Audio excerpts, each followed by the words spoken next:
मी प्राध्यापक दत्तात्रय सदाशिव मुरुमकर, पूर्णवेळ शिक्षक प्रात्यक्षिक राव बहादूर नारायणराव बोरावके महाविद्यालय श्रीरामपूर, जिल्हा अहमदनगर. विद्यार्थी मित्र हो, आपण आज प्लेटलेट काउंट हा एक्सपेरिमेंट लॅबोरेटरीमध्ये कसा केला जातो याच्या संदर्भात आपण आज पाहणार आहोत. To determine platelet count of given blood sample, ज्या वेळेला आपल्याकडं एखादं ब्लडचं सॅम्पल बाहेरच्या हॉस्पिटलमधून आपल्या लॅबोरेटरीकडे येतं आणि त्या ब्लड सॅम्पलमधून आपला प्लेटलेट काउंट किती आहेत, प्लेटलेटची संख्या किती आहे हे आपल्याला डिटरमाइन करायचं असतं.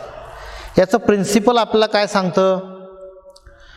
Specimen is diluted with platelet diluting fluid which prevent coagulation, की त्या डायल्युटिंग फ्लुइडमध्ये प्लेटलेट कोॲग्युलेट होऊ नयेत, त्या कोॲग्युलेट होणार नाहीत यासाठी तशा पद्धतीचं हे डायल्युटिंग फ्लुइड तिथं प्रोव्हाइड केलेलं असतं. Which prevent coagulation, that is a citrated specimen is contained in it. Fixes platelet, for example formalin compound, it is also be contained in that specimen, in that reagent, and prevent from clumping to dyes. Brilliant cresol, जो brilliant cresol stain आहे, it is a properly blue in color, but it is already present in diluting fluid. कि those given diluting fluid we are using for investigation to count the platelet cell. In that particular diluting fluid there is a presence of brilliant cresol blue reagent, and it gives background during counting of platelet under microscope.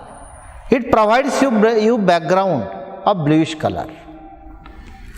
The requirement of this experiment, काय requirement लागते आपल्याला पहा. First one, RBC pipette. RBC pipette is having this type. Lower marking is up to 0.5. Higher marking is it's 101. In the centre there is a red coloured Beed, एक लाल रंगाचा मणी त्या ट्यूबच्या मधल्या बॉलमध्ये प्रेझेंट असतो. RBC पिपेटला लोअर मार्किंग हे 0.5चं असतं आणि हायर मार्किंग हे 101चं असतं. त्यानंतर इम्प्रूव्ड न्यूबॉर चेंबर और ए काउंटिंग चेंबर, की जो न्यूबॉर चेंबर त्याचंच अनादर नाव हिमोसायटोमीटर, आपण त्याला हिमोसायटोमीटर असं पण मेन्शन करतो, की that is a Neubauer chamber, की ज्या न्यूबॉर चेंबरवरती स्क्वेअर्ड मार्किंग असतं internally, it is a silver lining, आणि when we are going to charge the Neubauer chamber under microscope, at that time first you focus the counting area of counting which is a marked on Neubauer chamber. जो Neubauer चेंबरच्या प्लॅटफॉर्मवर counting करणारा area marking केलेला असतो, तो पहिल्यांदा आपण under microscope त्याला फोकस करतो. Then petri dish with filter paper, जी पेट्री डिश आपल्याला दिलेली असते त्या पेट्री डिशमध्ये फिल्टर पेपर असतो. ती पेट्री डिश आणि फिल्टर पेपर, हा मॉइस्ट पेट्री डिश आणि फिल्टर पेपर हा न्यूबॉर चेंबरला त्या ठिकाणी आपला सेटलमेंट ऑफ प्लेटलेटला ज्यावेळेला न्यूबॉर चेंबर त्यात ठेवतो त्यासाठी आपला ही पेट्री डिश या ठिकाणी लागत असते. The microscope is useful for to count the platelet cell. Platelet diluting fluid, आता प्लेटलेट डायल्युटिंग फ्लुइड ह्या स्पेसिमनमध्ये काय कंटेन असतं पहा. आपण फक्त प्लेटलेट डायल्युटिंग फ्लुइड एवढं एक नाव आपण टाकलं. It is easily available a readily reagent. हा रेडी रिएजंट असतो. ज्यावेळेला आपण एखाद्या रिएजंट सप्लायरकडे जातो आणि हा रिएजंट मागतो, त्यावेळेला it is a ready prepared for your working, की तुमच्या कामासाठी लागणारा हा रिएजंट हा वेगवेगळ्या कंपन्यांचे हे आपल्याला तयार मिळतात, रेडी मिळतात. त्या प्लेटलेट डायल्युटिंग फ्लुइडमध्ये प्रॉपरली कंटेन असणारे घटक कोणते असतात? तर पहिला असतो त्यामध्ये trisodium citrate 3.8 gram 3.8 gram in each 100 milli of reagent. Then neutral formalin, जे न्यूट्रल फॉर्मेलिन आहे म्हणजे it is a useful for fixation of platelet in it. त्या फॉर्मेलिनमध्ये फिक्स केल्या की प्लेटलेट डॅमेज होत नाहीत, it leaves as it is. आणि याचं प्रपोर्शन आहे 0.2 milli per 100 milli solution. Then brilliant crystal blue, कधी कधी या रिएजंटला ब्रिलियंट क्रिस्टल ब्ल्यू असं पण म्हटलं जातं, पण पर्टिक्युलर याचा शब्द आहे ब्रिलियंट क्रिस्टल ब्ल्यू. हा जो रिएजंट आहे हा 0.1 ग्रॅम, अगदी एवढा जरी त्यामध्ये ॲड झाला तरी अख्खा रिएजंट त्यामध्ये ब्ल्यू कलरचा होऊन जातो. आणि distil water is up to 100 milli. 100 milli distil वॉटरमध्ये हे सर्व रिएजंट एकत्र करून त्याला प्रॉपर पद्धतीनं जर रिएजंट आपण तयार केला तर तो खऱ्या अर्थानं आपला वर्किंग रिएजंट म्हणून तयार होतो. त्यानंतर स्पेसिमन. मग आता जो स्पेसिमन आपला वापरायला सांगितलेला आहे, if it may be a transmitted by another hospitals, IPD patients असतील, त्यांचा ब्लड स्पेसिमन कलेक्ट केला असेल, तो ब्लड स्पेसिमन आपल्या लॅबोरेटरीकडे त्यांनी ट्रान्सफर केला असेल, किंवा डायरेक्टली पेशंट तुमच्या लॅबोरेटरीमध्ये आला असेल प्लेटलेट काउंटिंग करण्यासाठी. प्लेटलेट ज्यावेळेला डायरेक्टली आपल्या लॅबोरेटरीमध्ये येतो त्यावेळेला we have to use a capillary blood also. But when that a patient is admitted in another hospital and blood sample is transferred towards your laboratory, at that time that blood specimen may be collected in a EDTA bulb, that is ethylene diamine tetraacetate. It is a proper anticoagulant specimen.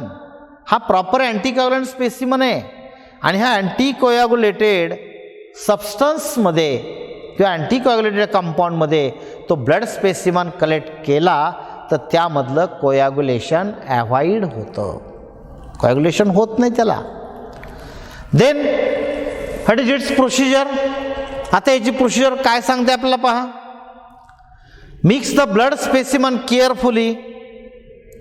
If blood specimen is provided by a hospital, तुम्ही blood specimen carefully mix करा, म्हणजे तुमच्याकडे blood specimen कुठून तरी बाहेरच्या एजन्सीने investigation करण्यासाठी पाठवलेला आहे.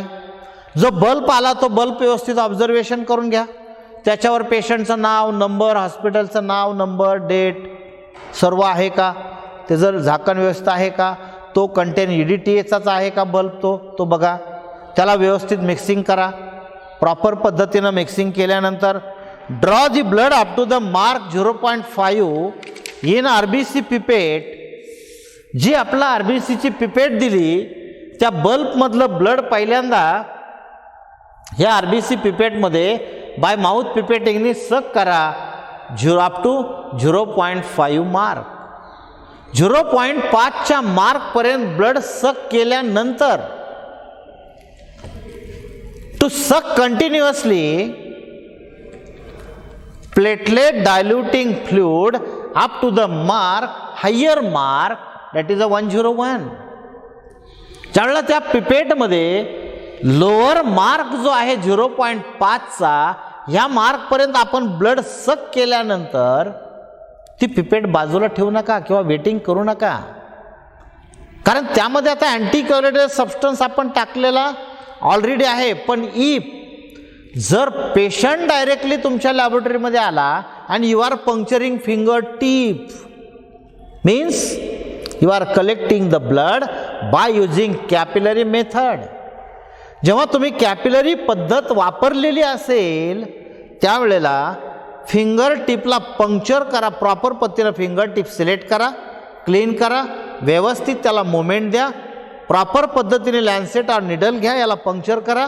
पंक्चर केल्यानंतर जो पहिला ड्रॉप येईल तो पुसून टाका, पुन्हा बोटावरती प्रेशर द्या, ड्रॉप येईल, या WRBC पिपेटमध्ये ब्लड सक करा up to the mark 0.5. At that time to take care no any air space will be remains in that space. की त्या प्रोसेसमध्ये या मार्किंगपर्यंत जेव्हा ब्लड आपण फील करतो, ओढतो, सक करतो, त्यावेळेला त्याच्यामध्ये कुठल्याही प्रकारचा एअर बबल येणार नाही याची काळजी घ्या. Wien air bubbles is present it fails your result. जेव्हा त्यामध्ये एअर बबल्स येतात तेव्हा आपला रिझल्ट फेल होतो, फेल्युअरमध्ये जातो. आणि हे असं अजिबात होऊ देऊ नका, त्यामध्ये एअर बबल राहणार नाही, त्याची काळजी घ्या. त्या पिपेटच्या माउथला, पॉइंटला, पुढच्या टोकाला जे एक्सेसिव्ह ब्लड अमाऊंट जर बाहेर लागली असेल तर ड्राय कॉटनने पटकन त्याला पुसून काढा आणि त्या पिपेटमध्ये विदाऊट अँटीकोॲग्युलेटेड ब्लड आहे ती पिपेट तात्काळ एका छोट्याशा झाकणामध्ये प्लेटलेट डायल्युटिंग फ्लुइड काढून घ्या. अख्ख्या बॉटलमध्ये पिपेट डिप करू नका. कधी कधी ब्लडचा ड्रॉप जर त्यामध्ये गेला तर अख्खं तुमचं रिएजंट डॅमेज होऊन जात असतो. म्हणून थोडंसं रिएजंट घ्या, झाकणामध्ये घ्या आणि त्या पिपेटमध्ये to suck continuously platelet diluting fluid up to the higher mark that is 101. ह्या 101च्या मार्कपर्यंत आपण त्यामध्ये प्लेटलेट डायल्युटिंग फ्लुइड सक करा. Mix the content thoroughly. ज्या पिपेटमध्ये आता हे सोल्युशन आलं त्या पिपेटचा रबर ट्यूब आहे त्याशी फोल्ड करा, त्या पिपेटला आपल्या हातावरती ठेवा आणि हिला या पद्धतीने सेमी सर्क्युलर मुवमेंट द्या. सेमी सर्क्युलर मुवमेंट म्हणजे या पिपेटला थरोली मिक्सिंग करा. या पिपेटला एकदम अशी धरून हे करू नका, सोल्युशन निघून जाईल किंवा रबर ट्यूबमध्ये ते एंटायर होईल, पुन्हा त्यामध्ये कॉन्टॅमिनेशन वाढण्याची शक्यता असते. त्यामुळे हे सोल्युशन, ही पिपेट थरोली मिक्स करा, हळुवारपणे त्याला मिक्स करा. Then after 5 minute discard first 4 drop and load the counting chamber properly. एक 5 मिनिटाचं वेटिंग करा. आता मला सांगा, या RBC पिपेटमध्ये आपण पहिल्यांदा 0.5 मार्कपर्यंत काय सक केलं? आपण इथं 0.5 मार्कपर्यंत ब्लड सक केलं आहे. त्यानंतर कंटिन्युअसली याच मार्किंगमधून काय कंटिन्यू आपण सक केलं तर प्लेटलेट डायल्युटिंग फ्लुइड आपण सक केला. मग आता प्लेटलेट डायल्युटिंग फ्लुइड जेव्हा या बाजूने एंटायर होईल त्यावेळेला याच्यातलं ब्लड कुठं जाईल? हे वरच्या ह्या बॉलमध्ये जाईल. ब्लड ह्या वरच्या बॉलमध्ये आलं म्हणजे शेवटी जेव्हा ह्या मार्किंगला सोल्युशन जाईल तेव्हा या टोकाकडे काय असेल? डायल्युटिंग फ्लुइड असेल. मग याच्यामधले 2-4 ड्रॉप खाली डिस्कार्ड करा, म्हणजे ह्या बल्बमध्ये जिथं ब्लड आणि प्लेटलेट डायल्युटिंग फ्लुइड हे प्रेझेंट आहे त्याचं मिश्रणाचा ड्रॉप खाली आला पाहिजे. आणि जो ड्रॉप यातून आपला खाली येईल ना तो ड्रॉप न्यूबॉर चेंबरला सोडा. तत्पूर्वी न्यूबॉर चेंबरची पूर्णपणे काळजीपूर्वक न्यूबॉर चेंबर क्लीन करा, कवर स्लिप व्यवस्थित क्लीन करा. कुठंही न्यूबॉर चेंबरच्या प्लॅटफॉर्मला फिंगर टीप असे लावू नका. आणि कवर स्लिप टाकल्यानंतर, लावल्यानंतर त्या न्यूबॉर चेंबरवर प्रॉपर पद्धतीनं 1 ड्रॉप ऑफ मिक्सचर, आता हे जे मिक्सचर आहे या ड्रॉपमधलं आलेलं, ह्या मिश्रणाचा 1 ड्रॉप हळुवारपणे त्याच्यावरती सोडा. ड्रॉप सोडताना हा suppose this type Neubauer chamber, ही कवर स्लिप वरती मांडली, ही तुमची पिपेट आहे, मग याचा ड्रॉप असा वरून टाकायचा नाही. कव्हर स्लिप ठेवली, इथं प्लॅटफॉर्म आहे, जिथं तो प्लॅटफॉर्म दिला त्या बाजूला आपण कव्हर स्लिप ठेवली, हा ड्रॉप येऊ द्या, तो ड्रॉप फक्त ह्या कडेला टच करा, इट अल्टिमेटली स्प्रेड्स. जो ड्रॉप आला तो एकदम छोटा पण घेऊ नका आणि एकदम मोठा पण घेऊ नका, तो मीडियम साईजमध्ये घ्या, जेणेकरून या ठिकाणी व्हॉल्यूम वाढणार नाही आणि आपल्या प्लेटलेट काउंट इन्क्रीजिंग पोझिशनला जाणार नाही. अतिशय कमी ड्रॉप घेतला तर प्लेटलेट काउंट आपला डिक्रीजिंगकडे जाईल आणि आपलं ऑब्झर्वेशन चुकेल, रिझल्ट आपला चुकणार. म्हणून यामध्ये ड्रॉप टाकताना प्रॉपर पद्धतीनं ड्रॉप फिल करा. कधी कधी आपण ड्रॉप टाकल्यानंतर असं आपल्या लक्षात येतं की हा ड्रॉप न्यूबार चेंबरच्या संपूर्ण प्लॅटफॉर्मवर पसरलेला नाही. त्यावेळेला हा न्यूबार चेंबर असा आपल्या दोन हातामध्ये पकडा, दोन्ही अंगठ्याच्या बाजूने याच्यावर जी कव्हर स्लिप आहे त्याच्या दोन्ही बाजूच्या कडा हळुवारपणे अशा प्रेस करा. ह्या कडा हळूच प्रेस केल्यानंतर त्याच्यामधलं जे सोल्युशन आहे हे ऑटोमॅटिकली संपूर्ण प्लॅटफॉर्मवर स्प्रेड होतं आणि त्यानंतर allow the Neubauer chamber to stay for 15 minute in a petri dish with moist filter paper. जी आपल्या रिक्वायरमेंटमध्ये आपला पेट्री डिश दिलेली आहे विथ फिल्टर पेपर, तो फिल्टर पेपर असा पाणी टाकून ओला करा. ओला फिल्टर पेपर पेट्री डिशच्या तळावरती व्यवस्थित बसून द्या आणि ज्या न्यूबार चेंबरला आपण रिएजंट ड्रॉप सोडलेला आहे तो न्यूबार चेंबर 15 मिनिटाच्या कालावधीसाठी या पेट्री डिशमध्ये स्थिर ठेवा. त्याला कुठंही हात लावू नका, डिस्टर्ब करू नका, सूर्यप्रकाशात वरती ठेवू नका, तो असा अंधाऱ्या जागेवर ठेवा. कारण जेणेकरून त्या स्पेसिमनमध्ये प्रेझेंट असणाऱ्या प्लेटलेट सेल ह्या स्थिर होतील, सेटल होतील. की मॉइस्ट पेट्री डिशमध्ये न्यूबार चेंबर आपण प्लेस केल्यामुळं त्यामध्ये स्पेसिमन हा सुकणार नाही, प्लेटलेट प्रॉपर पद्धतीनं सेटिंग होतील. कारण जर स्पेसिमन आपला वेट झाला, ड्राय झाला, तर स्पेसिमन हे त्याच जागेवर चिकटतील, त्या आपला काउंटिंग करताना अडचणी निर्माण करतील. तो सुकू नये किंवा प्लेटलेट सेल ह्या मोमेंटमध्ये राहाव्यात आणि आपलं ऑब्झर्वेशन परफेक्टली व्हावं, हे जेव्हा आपलं अपेक्षित असतं तेव्हा तो न्यूबार चेंबर मॉइस्ट पेट्री डिशमध्ये ठेवणं क्रमप्राप्त असतं. मॉइस्ट पेट्री डिशमध्ये ठेवल्यामुळं काय होतं की त्यामध्ये ड्रायनेस येत नाही, तो आपला स्पेसिमन ड्राय होत नाही आणि प्लेटलेट प्रॉपर पद्धतीनं बॉटमला स्थिर होतं. 15 मिनिटानंतर तो न्यूबार चेंबर पेट्री डिशमधून बाहेर काढा. ड्राय कॉटनच्या साहाय्याने त्याची खालची बाजू पूर्णपणे बारकाईनं हळुवारपणे क्लीन करा. कव्हर स्लिपला किंवा स्लाइडला कुठेही धक्का लागू देऊ नका. And then keep the chamber carefully on microscope. त्यानंतर तो न्यूबार चेंबर अंडर मायक्रोस्कोप ठेवा. मीन व्हाईलमध्ये जो मायक्रोस्कोप तुम्ही फोकस केला नाही की ज्या प्रॉपर व्ह्यूमध्ये एम्प्टी न्यूबार चेंबरवरचा एरिया ऑफ काउंटिंग जो आपण फोकस केला, ती ॲडजस्टमेंट मायक्रोस्कोपची डिस्टर्ब करायची नाही, त्यात न्यूबार चेंबर ठेवा. Then again to focus the Neubauer chamber with specimen with sample. जे तुम्ही शॅम्पल त्या न्यूबार चेंबरला आता सोडले, जो स्पेसिमन तुम्ही सोडलेला आहे त्याच्यासह पुन्हा तो न्यूबार चेंबर तुम्ही चार्ज करा. तो चार्ज करताना to adjust the microscope to do fine adjustment किंवा रफ ॲडजस्टमेंटने पहिल्यांदा टेंटेटिव्हली अंदाज घ्या आणि मग मायक्रोस्कोपची फाईन ॲडजस्टमेंटचा नॉब हळुवारपणे टर्न करा की जेणेकरून अंडर मायक्रोस्कोप जो तुम्ही न्यूबार चेंबर विथ स्पेसिमन ठेवला त्याचं ऑब्झर्वेशन आयपीसमध्ये आपल्या डोळ्याला प्रॉपर पद्धतीनं दिसेल. First focus it by using low power objective.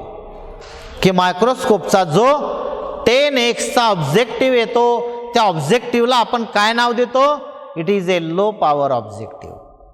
तो आपला लो पॉवर ऑब्जेक्टिव्ह आहे.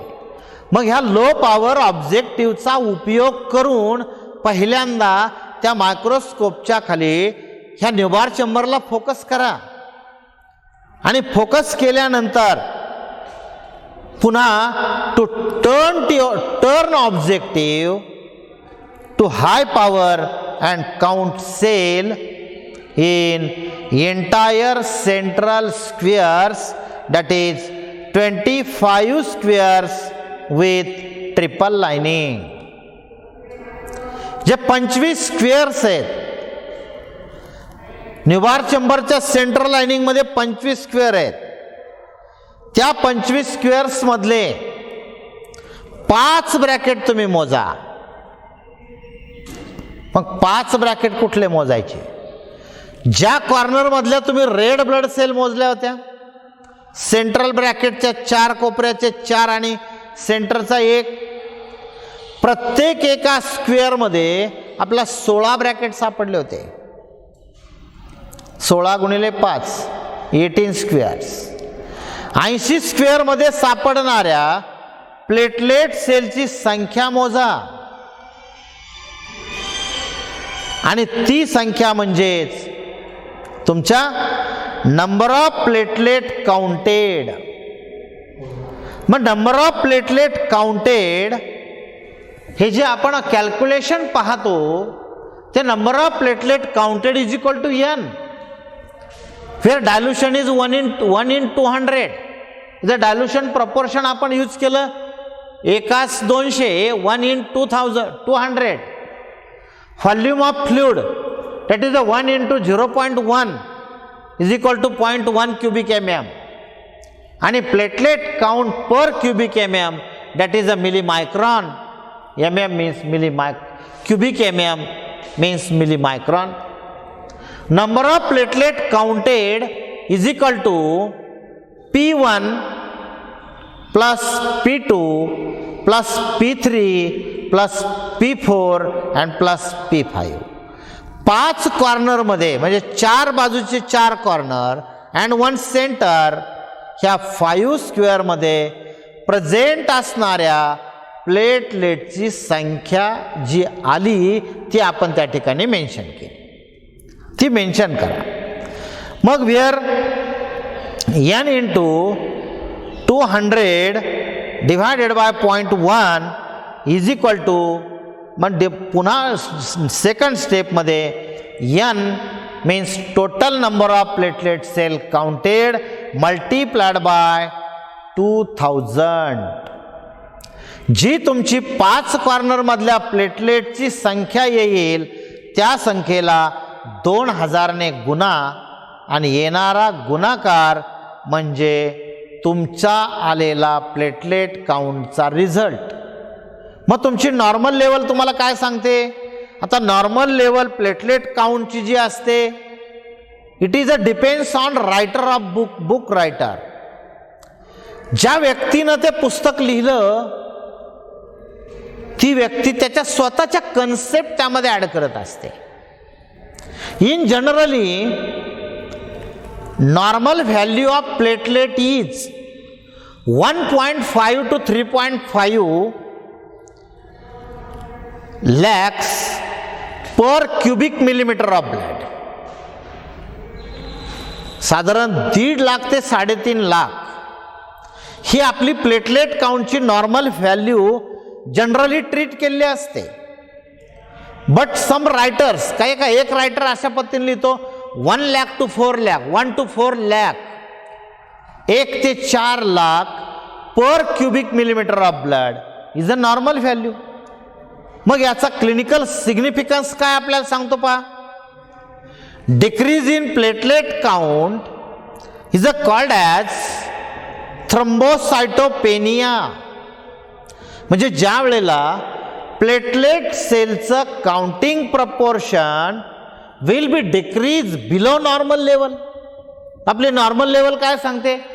सपोज 1.5 to 3.5 घ्या किंवा 1 to 4 lakh घ्या. 1 lakh आहे. If your count is below 1 lakh it is to be calculated up to 7,000. 70,000 आली असेल 18,000 80,000 आले असतील, 15,000 50,000 आले असेल, whatever may it be. But our calculation is a decrease below normal level. It is called as a thrombocytopenic condition or a thrombocytopenia. And if that platelet count is a increase above normal level, which is the normal level? Normal level is 4 lakh. When the proportion of platelet cell count is increased above normal value, and it is treated as the thrombocytosis. Means when the platelet proportion is higher, platelet count is higher, when it increases above normal level, and it is called as the thrombocytosis. Second one, decreased count indicate when count is decreased below normal level, it indicates a plastic anemia and bone marrow depression. की bone marrow मध्ये something depression is there, किंवा त्या पेशंटमध्ये plastic anaemia सारखी deficiency असेल, किंवा त्याच्या bone मॅरोमध्ये depression असेल. Increase in platelet count indicate जेव्हा हा काउंट 4 lakhs पेक्षा इन्क्रीज होतो, हायरला जातो, त्यावेळेला what it indicate? It indicates polycythaemia. It is an polycythaemic condition. Means excessively water is a loss from body. रक्तातलं पाण्याचं प्रपोर्शन कमी झालेलं असतं, तेव्हा सेल कॉन्स्टिट्यूशनचं प्रपोर्शन वाढतं due to effect of diarrhoea, effect of vomiting और एनी बर्निंग स्टेज किंवा पॉयझनिंग कंडिशन. अशा अनेक वेगवेगळ्या कारणामुळं डिसेंट्री डायरियामध्ये वॉटर लॉस्ट होतो आणि सेलचं कॉन्सन्ट्रेशन वाढतं. मग अशा ह्या क्रिटिकल स्टेजेसमध्ये ज्या वेळेला cell proportion will be increased above normal level, it is called as, that is a polycythemia. And last one, decreased platelet count increases the risk of bleeding due to dengue fever. ज्या वेळेला आपल्या शरीरातला platelets count calculation हे decrease होतं below normal level, त्यावेळेला शरीरामध्ये कुठेही bleeding होण्याचे chances हे जास्त असतात. आणि हा काउंट डिक्रीज होण्याचं कारण काय असतं? एक तर डेंग्यूचा ताप हा जर त्या पेशंटच्या बॉडीमध्ये प्रेझेंट असेल तर या तापामुळं त्या पेशंटच्या शरीरातील प्लेटलेटची संख्या नॉर्मल लेवलपेक्षा कमी होते. ज्या वेळेला ही संख्या प्रचंड झपाट्यानं कमी होत जाते, त्यावेळेला त्या पेशंटच्या बॉडीतून, नाकातून, डोळ्यातून, तोंडातून, दाताच्या हिरड्यातून कुठूनही ब्लिडिंग होण्याचे चान्सेस हे जास्त असतात. And that's why it is enough. म्हणजे आज आपण या ठिकाणी हा प्लेटलेट काउंट एक्सपेरिमेंट पूर्ण केला. Okay, thanks.